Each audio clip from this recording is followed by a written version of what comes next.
सहनावतु सहनौ भुनक्तु सह वीर्यं करवावहै तेजस्विनावधीतमस्तु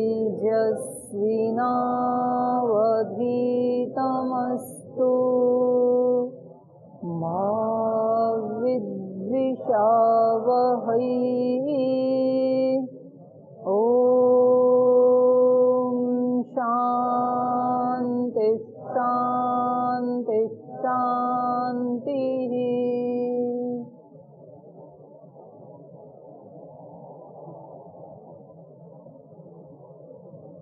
कल के पाठ से कुछ पूछना है? प्रणाम दीदी जी। दीदी जी 24वां खंड के चौथे मंत्र पर आया है, ये जो 1, 2 और 3 पढ़ा है यहाँ पर, इसका क्या अर्थ है? किसका? यहाँ सामवेद का शायद मंत्र है ये, इसमें 1, 2, 3 फ्लूट जैसे लग रहा है। उदात्त अनुदात्त स्वरित। अच्छा, तो जैसे ये जो फ्लूट है, कई सारे फ्लूट हैं, इसका तात्पर्य? फ्लूट नहीं है, वो स्वरित है। अच्छा, उदात्त अनुदात्त स्वरित है, ये फ्लूट नहीं है। तो स्वरित जैसे कई सारे स्वरित हैं, इसका मतलब उसको लंबा बोलना पड़ता है। स्वरित को ऊंचा बोला जाता है। जैसे यहाँ मी में वहाँ पे है ना, अग्नि में एड़े ऐसे। तो यहाँ लगातार 5 स्वरित हैं, तो उसको 5 का स्वर तो 3 है, उदात्त अनुदात्त। यहाँ ये जो स्वरित हैं 3 जैसे 5 3 पड़ा है यहाँ पर, जैसे रा ऐसे है। इसके बाद उसका गाने का स्टाइल दिया हुआ है, कैसे गाना है, वो ऐसे नहीं आएगा आपको। चिन्हित तो करना ही पड़ेगा ना किसी चिन्ह से। तो सामवेद में 1, 2, 3 जो है वो उदात्त अनुदात्त स्वरित के प्रतीक हैं। जैसे ऋग्वेद में उदात्त के लिए कोई चिन्ह नहीं है, अनुदात्त के लिए नीचे रेखा है और स्वरित के लिए खड़ी रेखा है। ऐसे सामगान में 1, 2, 3 है। तो गान कैसे गाए जाते हैं, तो कहाँ उसको 3 टाइम खींचना है, कहाँ 5 टाइम खींचना है, कहाँ 6 टाइम खींचना है, वो सिखाते हैं गान वाले सामवेदी। स्वस्ति वाचन मंत्र में बोलते हैं खा याही भी तय गृणानु, ये सामवेद गान है, वो गान है उसके ऊपर। वो ऋचा तो ऋग्वेद में भी है, सामवेद में, दोनों में है। उस ऋचा पे वामदेव गान है। प्रणाम दीदी। पिछले पाठ में वसु ब्रह्मचारी, रुद्र ब्रह्मचारी और आदित्य ब्रह्मचारी का उल्लेख आया है और उसमें निर्दिष्ट संख्या भी उल्लेख किया गया है। क्या अभी तक इतने ही ब्रह्मचारी हुए? ऐसे देखा जाए तो प्रत्येक पुरुष ही आदित्य ब्रह्मचारी होने का सामर्थ्य रखता है, तो इसमें जो संख्या दिया हुआ है इसका अभिप्राय क्या है? किसमें? अच्छा, नहीं, वो ब्रह्मचारी के लिए नहीं है। जैसे 8 वसु हैं, तो वसु देवता है, वसु देवता। ब्रह्मचारी तो लाखों करोड़ों पता नहीं कितने हो चुके होंगे। देव जो है ना, देव निर्धारित हैं। 8 वसु जैसे हैं, तो उनमें जैसे एक भीष्म पिता में है ना, वो 8वें वसु थे, स्वर्गलोक में रहते थे। उनको शाप मिला तो वो धरती पे आई। तो इस प्रकार से, और जो 12 आदित्य हैं, 12 मास के लिए 12 आदित्य का प्रयोग किया जाता है। 11 रुद्र जो है वो 11 इंद्रियों के लिए प्रयोग किया जाता है। वो रुलाने वाली है ना, जब आत्मा निकल जाता है तो इंद्रियां रो देती हैं। इसकी तो इसके साथ ही चली जाती हैं, दूसरे व्यक्तियों की रो देती हैं। तो रुद्र कहते हैं रुलाने वाले को। वैसे उनके साथ भी जोड़ा गया है वो। तो ये वेद के देवता हैं, ये 8 वसु, 11 रुद्र, 12 आदित्य। ऐसा इतने ही ब्रह्मचारी हुए, ऐसा नहीं है कि आदित्य ब्रह्मचारी केवल 12 ही हुए आज तक, ऐसा नहीं। दीदी यहाँ पे क्या कि यजमान को उनके आत्मनिवेदन के बाद 3 लोगों की प्राप्ति हो जाती है, तो कितने अंश में प्राप्ति होती है? पूरे में पूरा प्राप्ति होती है उनको? पूरा को पूरा हो जाएगा। तो फिर उन 3 के पास में क्या बचता है जो वो 3 वो लोगों को प्रदान करें? उनके पास उनके 3 लोग हैं। उन्होंने तो प्रदान कर दिया ना यजमान को, प्रदान कर दिया तो भी उनके पास उनकी आत्मा, आध्यात्मिक अर्थ भी है ना इसका। पूर्णमद पूर्णमिदम पूर्णात् पूर्णमुदच्यते, वो भी पूर्ण है और पूर्ण से पूर्ण ही निकाल लिया, तो अवशेष क्या बचना चाहिए? जीरो। अवशेष बचता क्या है? पूर्ण ही बचता है अवशेष, पहली नहीं है ये। वो भी पूर्ण है, ये भी पूर्ण है, पूर्ण से पूर्ण ही लिया गया है और पूर्णमेव अवशिष्यते, पूर्ण ही ले लिया फिर भी पूर्ण ही बच गया। और तो या तो लिया नहीं ऐसे बोलो, या तो फिर जीरो बचा। तो अब इन्होंने अपना पूरा वसु ब्रह्मचारी ने पूरा का पूरा दान दे दिया, तो इसके पास जीरो बचना चाहिए, जीरो नहीं बचता, पूरा बचता है। इसका विधान वही है। ये तो हो गया भौतिक अर्थ, और आध्यात्मिक अर्थ है फिर तो अपनी आत्मा से संबंधित जो तीनों लोक हैं, तो उनको भी पूरा प्राप्त है, उनको भी पूरा प्राप्त है। हम सबको तीनों लोक प्राप्त हैं, हम जितने भी आत्माएं हैं। अब उस पर किसका आधिपत्य है और किसके तीनों लोग वीरान हो रहे हैं, वो अपने अपने ऊपर है। राजा कैसा है वैसी उसकी नगरी है। बताया गया है कि अध्यात्म अर्थात पिंड की दृष्टि से हम आदित्य को मतलब पहले वर्णन कर चुके हैं आदित्य का, तो यहाँ पर अध्यात्म और पिंड ये थोड़ा समझ में नहीं आया। अध्यात्म और पिंड एक ही है, अध्यात्म और नहीं, अध्यात्म तो दीदी ऐसे आ गया ना, जैसे हम लोग ये आध्यात्मिक अध्ययन कर रहे हैं या पूजा, ऐसे में अध्यात्म का अर्थ में कई बार बचा चुकी ना। अध्यात्म का अर्थ है आत्मा को अधिकृत करके, आत्मा से। पहले आपने ये आध्यात्म और पिंड तो आपने बता दिया कि आत्मा ही है, आत्मा की दृष्टि से आदित्य का वर्णन किया गया। नहीं, अभी तो आप ब्रह्मांड का ही, फिर ये ब्रह्मांड में ये आता है, अध्यात्म आगे बताएंगे। हाँ। ये आदिदैव है, हाँ, आदि भौतिक आदि दैविक अर्थ है ये पिंड। सूर्य जो है असौ आदित्य देव मधु, ये जो सूर्य आदित्य है ये देवों का मधु है। द्युलोक उसका तिरछा डंडा है। वो तो जी आ गया समझ में, लेकिन यहाँ पर ये बोल रहे ना, ये कहना चाह रहे हैं कि कठोरता से तात्पर्य क्या है सूर्य का, कठोरता से कैसे प्रसिद्ध है कठोरता के लिए। यहाँ पर तो मधु की उपमा दी गई कि मधु से भी कोमल मतलब मीठा है वो ब्रह्मचारी के रूप में, और मतलब द्युलोक में हिंदी भाग में जो कहा है ये कह रहे हैं सूर्य मानो आदित्य ब्रह्मचारी का प्रतीक है, आदित्य कठोरता के लिए। अब जो 48 वर्ष तक ब्रह्मचर्य का पालन करेगा वो व्यक्ति कितनी कठोरता से तपस्या करेगा, तो उसी को कठोर कहते हैं। जिस व्यक्ति को कहा जाता है ना भाई ये व्यक्ति सिद्धांतों में बड़ा कठोर है, बड़ा स्ट्रिक्ट है ये व्यक्ति, तो स्ट्रिक्ट का मतलब क्या होता है? वहाँ पे ये समझौता नहीं करता है। यहाँ आदित्य ब्रह्मचारी, आदित्य जो है वो कठोरता के लिए प्रसिद्ध है। आदित्य मतलब आदित्य ब्रह्मचारी, आदित्य ब्रह्मचारी कठोरता के लिए प्रसिद्ध है। इसका मतलब क्या कि वो अपने ब्रह्मचर्य की दीक्षा के प्रति कोई समझौता नहीं करता है। और जो ब्रह्मांड में जो आदित्य है वो कठोरता के लिए प्रसिद्ध है, मतलब आदित्य जो है वो अपना जो नियम है, रोजाना आना, रोजाना अस्त होना, समय समय पे ऋतु परिवर्तन होना, जो भी उसका काम है आदित्य का, तो उसको बड़ी कठोरता से पालन करता है। कठोरता से पालन करना मतलब एक दिन भी मिस नहीं करता, ऐसे बोलते हैं ना। गुरुकुल के नियमों का ये बड़ी कठोरता से पालन करता है ब्रह्मचारी। तो वहाँ कठोरता का मतलब क्या है? निरंतरीय। तो यही है यहाँ पे। तो आदित्य कठोरता के लिए प्रसिद्ध है, लेकिन ब्रह्मचर्य की उपमा में ये आदित्य मानो देवताओं का मधु है। कठोर होते हुए भी कैसा लगता है? ये मधु जैसे प्रिय लगता है देवताओं को। यद्यपि ये जो नियम है, जल्दी उठना, व्यायाम करना, ऐसा खाना, ब्रह्मचर्य के जो नियम है सामान्य व्यक्ति के लिए बहुत कठोर हैं, लेकिन जिसको ब्रह्मचर्य का पालन करना है, ब्रह्मचर्य की दीक्षा ली है, उनको कठोर होते हुए भी नियम कैसे लगते हैं? प्रिय लगते हैं, मधु जैसे। तो ये अर्थ है। ओम दीदी जी,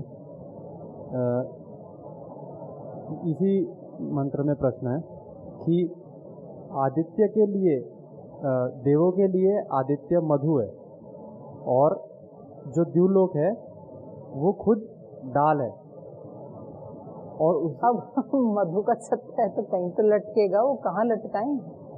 द्युलोक में लटक रहा है। हाँ, इसलिए वो कल्पना करनी पड़ी उनको। फिर उसके बाद उन्होंने कहा कि जो छत्ता है वो अंतरिक्ष है, और जो उसमें जिसमें लटकेगा, मान लो यहाँ लटक रहा हो, आकाश, नहीं ये बीम को मान लो आप, बीम पे लटक रहा है जैसे, हाँ तो बीम को हम कहेंगे द्युलोक। अच्छा, और जहाँ लटक रहा है ये जो खाली स्थान है, ये बीम से लेके यहाँ फर्श तक, हाँ ये सारा है अंतरिक्ष लोक। अंतरिक्ष। और ये जो मैट बिछा है ये है पृथ्वी लोक। तो वही तीसरे इसमें था कि इन्होंने कहा है कि जो किरणें हैं वो किरणें मधुमक्खी के बच्चों की तरह है, तो वो किसको मतलब संबोधित कर रहे हैं? छत्ता है, उसमें कुछ मक्खियाँ होती हैं, कुछ उनके बच्चे लगे होते हैं वहाँ पे। तो क्या हम इसको जीव मात्र मान सकते हैं? वो जो संतति है उसको जीव मात्र मान सकते हैं जो पृथ्वी पे है? किरणों को, हाँ, जैसे आपने बताया पृथ्वी लोक है नीचे, उसके बाद पृथ्वी लोक है। नहीं तो वर्णन तो मधु का छत्ते का किया जा रहा है ना, पृथ्वी लोक का नहीं कर रहे हैं। तो एक मरीचि सूर्य को कहते हैं, और मरीचि की जो संतति है उसको मरीचय कहते हैं। तो इसलिए यहाँ मरीचय का मतलब है सूर्य की किरणें। और ऋषि ने कह दिया ना पुत्रा, मरीचया पुत्राहा, सूर्य की जो रश्मियां हैं वो मानो उन मधुमक्खियों के बच्चे हैं, पुत्र हैं। पुत्र मतलब पुत्र पुत्री सब। तो ये उसी दृष्टि से घटित होगा फिर। पूरे छत्ते को ही मधु का छत्ता बताया ना, हाँ, तो उस छत्ते में से जैसे मक्खियां लगी होती हैं, ऐसे इस आदित्य में किरणें लगी हुई हैं ऐसे। ये एक मतलब ऋषि का समझाने का तरीका है। अब कोई ये जो ऋषि होते हैं तो ज्यादातर तो कवि हृदय होते हैं। अब वो किस विषय पे क्या कविता बना दें, किस चीज में किस चीज की कल्पना कर लें, उनको जैसा दिखता है अंदर से हृदय से वैसी वो कविता बना देते हैं। तो समझाने के लिए हर व्यक्ति ऐसे ही करता है। आप लोग भी जब बच्चों को समझाते हैं, छोटे बच्चों को, तो कैसे समझाते हैं? वहाँ गए तो वो वहाँ एक राजकुमार रहता था, एक राजा रहता था, एक रानी रहती थी, फिर उसने ऐसे कहा, फिर उधर एक कौवा आया, फिर उधर एक चिड़िया आई, ऐसे तो समझाते हैं। जैसे छोटे बच्चे को मोर बना के दिखाना है, बना के दिखाऊं कहानी के माध्यम से? अभी लाओ कॉपी दे दो, एक कॉपी अभी समझाती हूँ।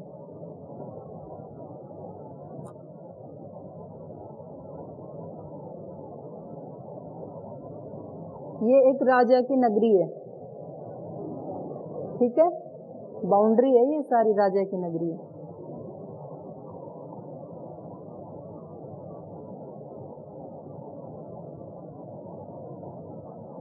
ये खेल का मैदान है नीचे, नगरी के बाहर खेलने का स्थान भी होना चाहिए। इसमें ये सब बच्चे खेल रहे हैं।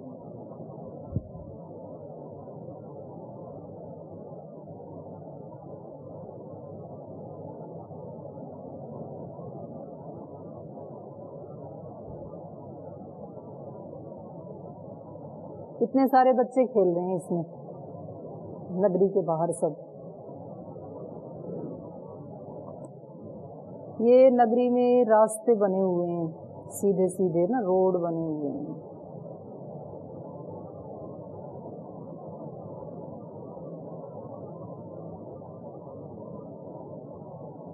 ऐसे रास्ते बने हुए हैं नगरी में, ठीक है।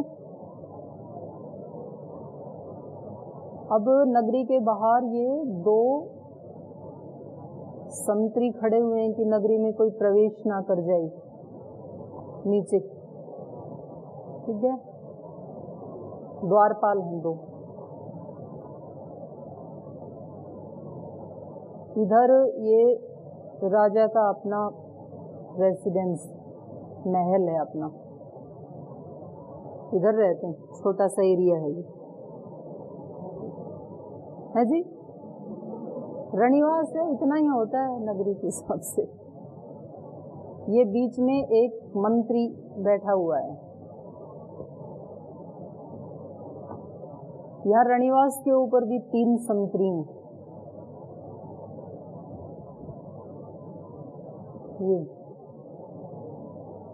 अभी राजा को अपने नगरी में आना है।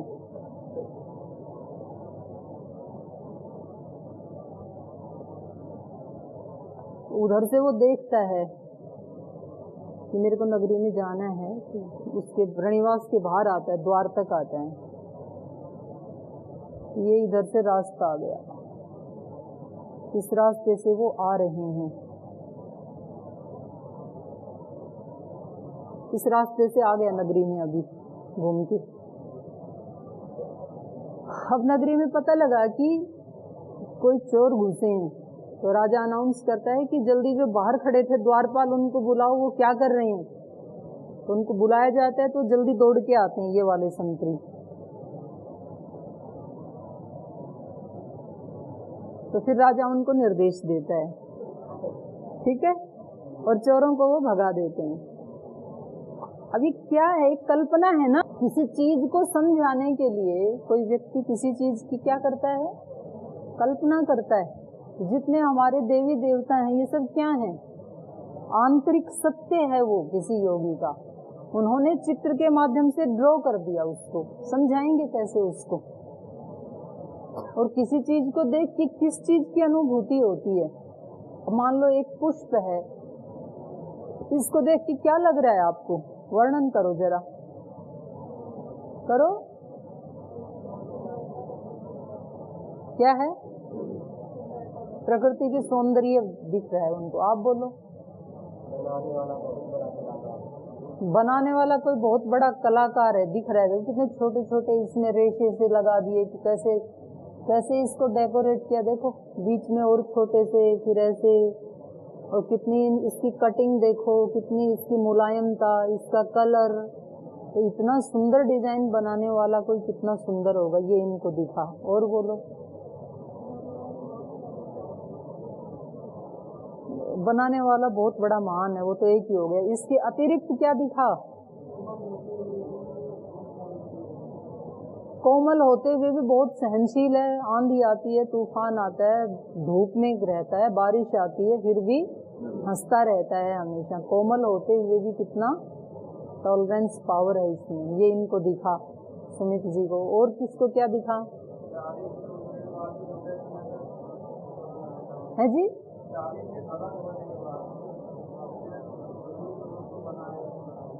और थोड़ी देर ही रहता है, हैं? प्राणियों को पोषण करते हैं ये, कैसे? अच्छा, जैसे मक्खी इसमें से शहद लेती है, तो कह रहा है ये मक्खी को शहद भी देता है। ये इनको दिखाई दिया रविकांत जी को। हाँ,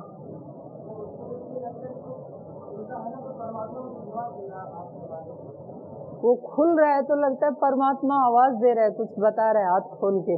और बताओ, है जी, शानदार जीवन, शानदार जीवन का उपदेश दे रहा है, वो उनको दिख रहा है। और कोई प्रसन्नता दिख रही है, वो तो हो गया।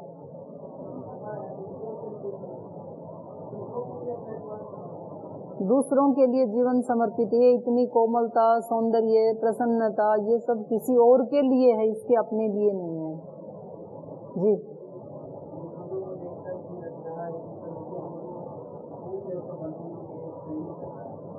ये अपने आप में एक प्रेरक भी है कि मेरे जैसे बनो, प्रेरणा भी दे रहा है कि मैं तो खिल गया पूरा, तुम कब खिलोगे, तुम्हारे अंदर भी तो एक बीज है ना, तो तुम कब ऐसे पूरे अपने आप को अभिव्यक्त कर डालोगे। तो ये भी प्रेरणा दे रहा है। तो मतलब ये आप में से ही देखो, आप तो कोई बहुत ज्यादा कवि नहीं है।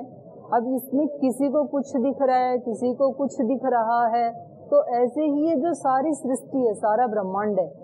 अभी मैं इसमें और 10 मिनट पूछूंगी तो आप और कुछ 10-5 बातें और बताओगे, और आएगा निकल के, क्योंकि अभी आपने इसको ध्यान से देखा, उससे पहले ठीक है यहाँ लगा हुआ है।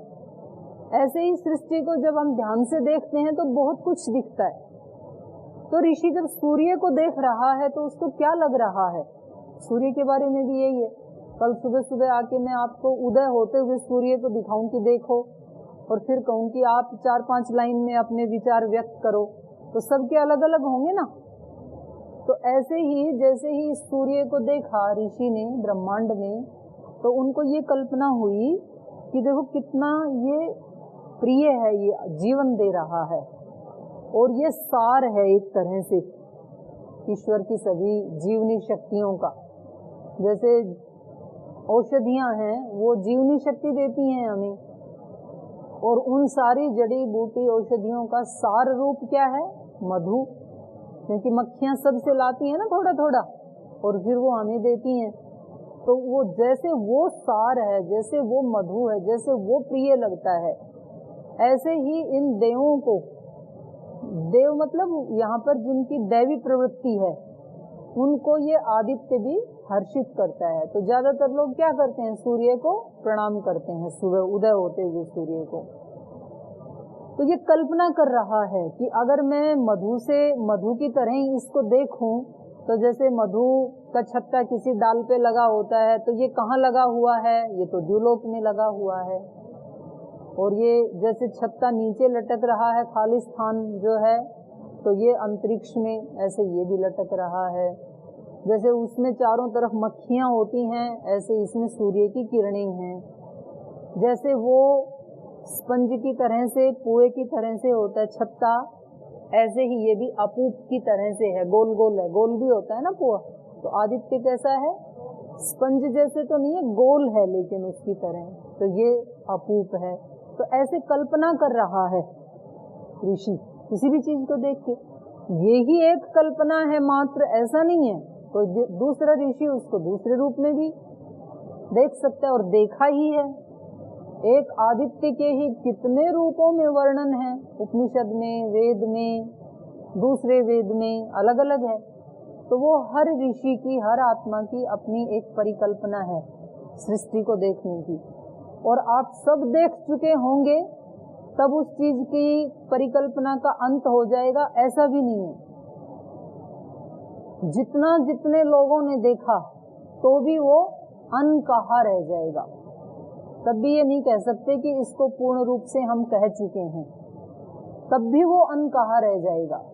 इसलिए ऋषि लास्ट में जाके बोलते हैं अनंत है। उसके बाद कितना तो कह दिया, चारों वेदों में कह दिया, उपवेदों में कह दिया, दर्शनों में कह दिया, उपनिषदों में कह दिया, आरण्यक और ब्राह्मण ग्रंथों में कह दिया, पुराणों में कह दिया, और उसके बाद भी फिर क्या कहा उन्होंने? नहीं कह पाए हम। अनंत है वो, इतना कह के भी हम उसको नहीं कह पाए। महात्मा बुद्ध 40-50 साल तक प्रचार करते रहे। पहले तो 6 वर्ष बोले नहीं, चले गए, साधना की, और जो सत्य उनको प्राप्त हुआ उसको अपने शिष्यों को चारों दिशाओं में भेज करके, और उन्होंने प्रचार प्रसार किया बौद्ध धर्म का। 50 साल तक ऐसे लगे रहे, और उसके बाद फिर लास्ट में कहा कि जो कुछ मुझे कहना था वो तो कह ही नहीं पाया, क्योंकि उसको अभिव्यक्त करने के लिए वाणी पर्याप्त नहीं है। तो ये कल्पना है ऋषियों की। तो कल इन्होंने बताया था, ऐसे करती हूँ, एक मंत्र पढ़ती हूँ। ओम असौवा आदित्य देवमधु तस्य द्यौरेव तिरश्चीन वंशो अंतरिक्षम अपूप मरीचयः पुत्राः। ये जो आदित्य है ये देवों का मधु है। द्युलोक ही उसमें तिरछी डाल है जिसपे मधु का छत्ता लटकता है, वंशः, और अंतरिक्षम अपूप, अंतरिक्ष लोक उसके लिए, अंतरिक्षम अपूपा, अंतरिक्ष छत्ता है, अपूप मतलब छत्ता, मरीचय पुत्रा, और ये किरणें मधुमक्खियां हैं। तस्य ये प्रांचो रश्मयः ता एव अस्य प्राच्यो मधुनाड्यः ऋचे एव मधुकृत ऋग्वेद एव पुष्पम ता अमृता आपः। अब आगे और कल्पना है। तस्य, वो जो छत्ता है उसमें ये प्रांच रश्मय, अब किरणें तो चारों तरफ फैली है ना, तो अब कह रहे हैं जो पूर्व वाली रश्मियां हैं, पश्चिम वाली, उत्तर वाली, दक्षिण वाली, ऊपर वाली, नीचे वाली, ऐसे चारों तरफ की रश्मियों में भी ये अलग अलग कल्पना कर रहा है ऋषि। तो सबसे पहले प्राची दिशा में जो रश्मियां हैं, जो किरणें हैं, तस्य ये प्रांचो रश्मय, जो पूर्व दिशा की रश्मियां हैं, ता एव अस्य प्राच्यो मधुनाड्य, वो ही ये जो छत्ता है, इस छत्ते में प्राच्य मधुनाड्य, पूर्व की ओर मधु से भरी हुई नालियां हैं। छत्ते में भी तो मधु भरा रहता है ना, तो वो जो छेद छेद है, नालियां हैं, उनको कह रहे हैं कि ये जो प्राची रश्मियां हैं पूर्व दिशा की, ये पूर्व दिशा में शहद की भरी हुई नालियां हैं। ऋचे एवं मधुकृत, और इस मधु को किसने बनाया? तो कहा ऋचे एवं, मधुकृत माने मधु को बनाने वाला। ये जो इसमें आदित्य में जो मधु भरा हुआ है, और इसमें भी जो प्राची दिशा की रश्मियां हैं, उन नालियों में जो मधु भरा हुआ है, उस मधु को किसने बनाया? तो कहा ऋचे एवं। ऋग्वेद के जो मंत्र हैं उनको ऋचा कहा जाता है। तो ऋचाएं ही यहाँ पर उस मधु का निर्माण करती हैं। माने प्राची दिशा में जो मधुरता है इस आदित्य में, प्राची दिशा का मतलब सुबह उदय होते हुए, सुबह उदय होते हुए जो इसमें एक मधुरता दिखाई देती है, वो मधुरता किसने उत्पन्न की? ऋचाओं ने। ऋचे एवं मधुकृत, वो ऋचाएं ही मधु बनाने वाली मधुमक्खियां हैं, उन्होंने मधु को बनाया। ऋग्वेद एवं पुष्पम, और मक्खियां तो पुष्प से बनाती है ना मधु, तो ये ऋचाएं मधु कहाँ से लाई? पुष्प क्या है? ऋग्वेद, ऋग्वेद से ही तो मधु लाई है ऋचाएं। ऋग्वेद के मंत्रों को ही ऋचा कहते हैं। तो कह रहे हैं ऋग्वेद एवं पुष्पम, ऋग्वेद इसका पुष्प है, और ऋग्वेद की ऋचाएं हैं वो मधुमक्खियां हैं, वो शहद बनाती हैं। ता अमृता आप, और वो जो रस भरा है वह रस अमृतमय रस, वो ऋचाओं का रस है। मतलब जैसे छत्ते में जो रस भरा है वो फूलों का ही रस है ना ऋग्वेद का, तो ऋग्वेद फूल है। तो कह रहे ऋचाओं में यहाँ पर जो इस आदित्य रूपी छत्ते में प्राची दिशा में जो मधु दिखाई दे रहा है, ये ऋग्वेद रूपी पुष्प से ऋचा रूपी मक्खियों ने उन ऋचाओं में जो जल भरा हुआ है, रस भरा है, वहां से लेकर के इसको भी रसीला बना दिया है, मधु जैसा मीठा बना दिया है। तो ऐसे फिर ये चारों दिशाओं में और ऊपर नीचे 6 दिशाओं में बताएंगे आदित्य के बारे में, और इसका फिर आगे आध्यात्मिक अर्थ भी करेंगे। अभी तो आदि भौतिक आदि दैविक अर्थ चल रहा है, तो इस विषय को फिर कल हम पूरा करेंगे। जिस समय हो गया पाठ पे विराम देते हैं।